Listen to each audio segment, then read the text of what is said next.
పిల్లలకు తరచూ జలుబు చేయటం మామూలే. అయితే కొంతమంది పిల్లలకు చీటికి మాటికి ఇట్టే జలుబు చేస్తూ ఉంటుంది. కొందరికి ఏడాది పొడవునా ముక్కు కారుతూనే ఉంటుంది.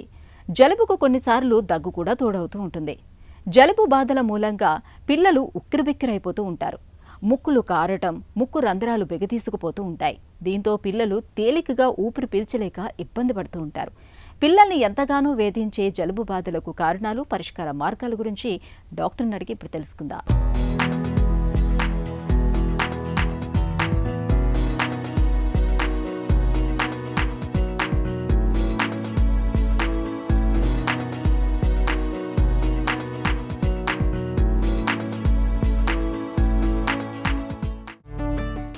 పిల్లలకు తరచూ జలుబు ఎందుకు సోకుతుంది? కారణాలేంటి? ఈ మధ్యకాలంలో చాలామంది పిల్లలకి ఈ కోల్డ్ అంటే it is because of allergy. So ఈ అలర్జిక్ రైనైటిస్ అనేది చాలా పెరిగిపోయిందండి ఇప్పుడు.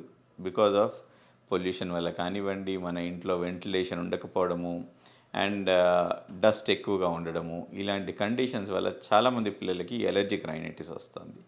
మరి అలర్జిక్ రైనైటిస్ లక్షణాలు ఏంటి అంటే, పొద్దున్న లేవగానే తుమ్మడము, కంటిన్యూస్గా ఒక 20 సార్లు తుమ్మడము, లేకపోతే రాత్రి మొత్తం నోస్ అంతా బ్లాక్ అయిపోవడము, అసలు బ్రీతింగ్ చేయడానికి రాకపోవడము, నిద్రలో లేచిపోవడము బికాజ్ ఆఫ్ బ్రీతింగ్ అందక, ఆర్ ముక్కు ఎప్పుడు హెవీగా ఉండడం, కానీ హెడ్ అంతా హెవీగా ఉండడం, ఈ సైనసెస్ అన్ని నిండిపోయినట్టు కనిపించడము, ఇవన్నీ కామన్గా ఈ అలర్జిక్ రైనైటిస్ సిమ్టమ్స్ అండి.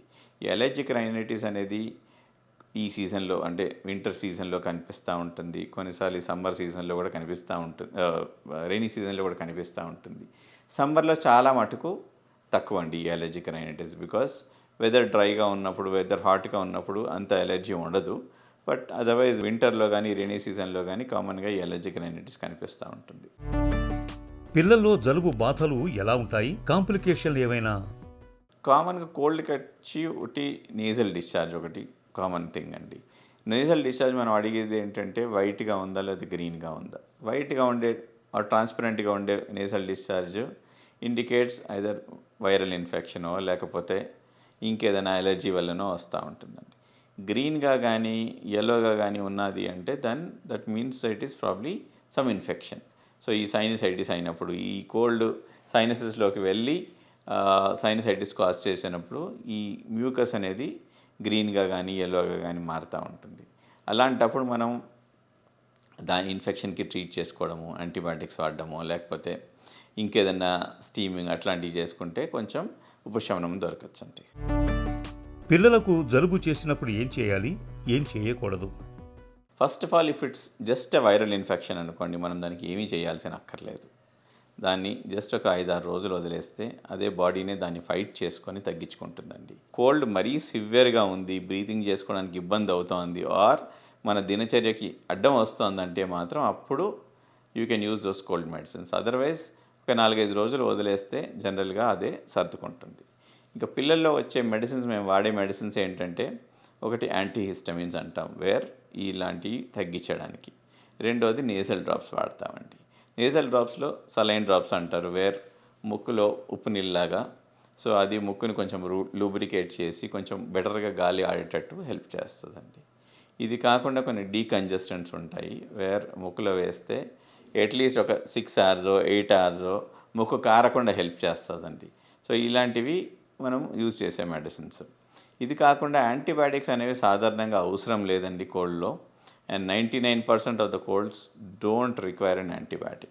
Majority of the colds these days are because of allergy అండి.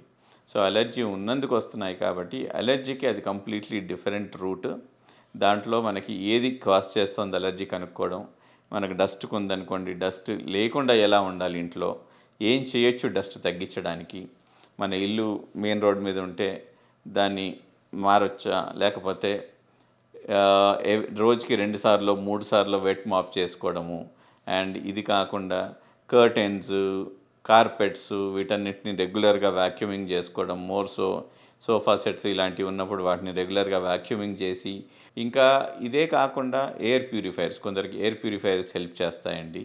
బెడ్రూమ్లో రాత్రంతా రన్ చేసుకుంటే డెఫినెట్లీ ఆ డస్ట్ అంతా అది పీల్చి ఎయిర్ క్వాలిటీ బెటర్ చేస్తుంది. ఇలా ఉన్నప్పుడు ఈ పొద్దున్న లేకగానే you want feel that bad, అంటే ఆ అలర్జీ కొంచెం తగ్గుతుంది. సో న్యాచురల్లీ దినం కొంచెం ఫ్రెష్గా గడుస్తుంది అనమాట. జలుబు ఒకరి నుంచి మరొకరికి వ్యాపించకుండా ఉండేందుకు ఏం చేయాలి? ఈ మోస్ట్ ఆఫ్ ద కోల్డ్స్ వచ్చే వైరసెస్ అన్నీ కూడా కమ్యూనికబుల్ అండి. అంటే ఒక్కరి నుండి ఇంకొకరికి డెఫినెట్లీ స్ప్రెడ్ అవుతాయి. ఇలాంటివి ఇప్పుడు మన కోవిడ్లో ఎలాంటి ప్రికాషన్స్ తీసుకున్నామో జలుబు అవాయిడ్ చేయాలంటే కూడా అలాంటి ప్రికాషన్సే తీసుకోవాల్సి వస్తుంది. సో మెయిన్గా మాస్క్లు ఒకటి, ఐసోలేషన్ అండ్ హ్యాండ్ వాషింగ్.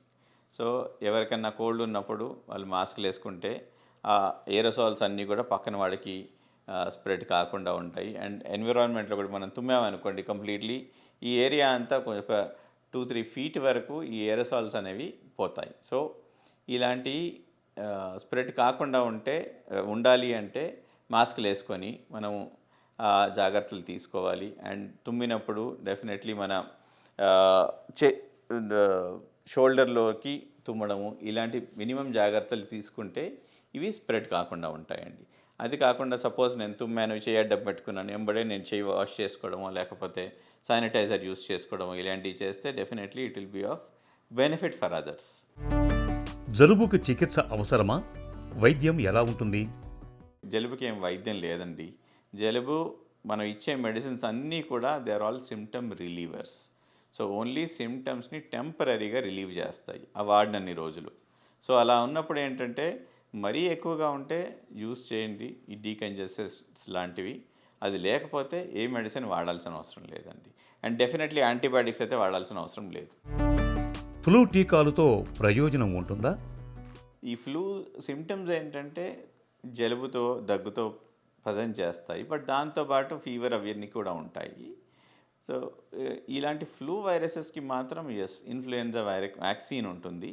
అది ఎవ్రీ ఇయర్ యూజువలీ జూన్ జూలైలో వేర్ మనకి సిమ్టమ్స్ ఇక్కడ ఇండియాలో ఆర్ సౌత్ ఇండియాలో స్టార్ట్ అయ్యేది జూలై ఆగస్ట్లో స్టార్ట్ అవుతాయి. కాబట్టి మనం జూన్ జూలై సీజన్లో ఫ్లూ వ్యాక్సిన్ వేసుకుంటే అట్లీస్ట్ 1 year పాటు దాని ప్రొటెక్షన్ ఉంటుంది. ఇలాంటి కొన్ని ఇన్ఫెక్షన్స్ మనం డెఫినెట్లీ ప్రివెంట్ చేసుకోవచ్చండి. ప్రీమెచ్యూర్ పిల్లల్లో రాకుండా చూసుకోవడం ఇంపార్టెంట్ అండి.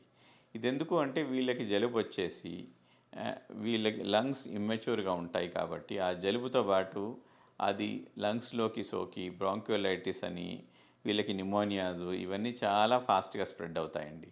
ఇలాంటి పిల్లల్లో మాత్రం డెఫినెట్లీ జాగ్రత్తగా ఉండి ఇలాంటి పిల్లల్ని దూరంగా ఉంచి వాళ్ళని ప్రాపర్ ఐసోలేషన్లో ఉంచి మేనేజ్ చేయడం చాలా బెటర్. మన ఇంట్లో ఎవరికి వచ్చినా కానీ కోల్డ్ కాఫ్ అలాంటి పిల్లల దగ్గర పోకపోవడం ఇంపార్టెంట్ అండి. ఇలాంటి పిల్లల కోసము న్యూగా ఒక డిఫరెంట్ వ్యాక్సినేషన్ కానివ్వండి అండ్ మోనోక్లోనల్ యాంటీబాడీస్ అంటారు, ఇవన్నీ ఆర్ఎస్వి అని ఒక పర్టికులర్ వైరస్ ఉంది. దానికి విరుగుడుగా ఈ యాంటీబాడీస్ ఇవన్నీ కూడా రీసెంట్గా యుఎస్లో వ్యాక్సిన్స్ ఇవ్వడం మొదలెట్టారు. అది కాకుండా ఇండియాలో కూడా ఈ యాంటీబాడీస్ వచ్చినాయి. సో ఈ ప్రీమెచ్యూర్ పిల్లలకి ఇది హెల్ప్ అవుతుంది. జలుబు బాధలకు వైరస్ ఇన్ఫెక్షన్లతో పాటు అలర్జీలు కూడా కారణమే. కాబట్టి ఇంటిని పరిసరాల్ని పరిశుభ్రంగా ఉంచుకోవాలి. దుమ్ము, ధూళి, ఇతర అలర్జీ ప్రేరేపకాలు లేకుండా చూసుకోవాలి. ఏడాదికోసారి ఫ్లూ టీకాలను ఇప్పించడం మరీ మంచిది.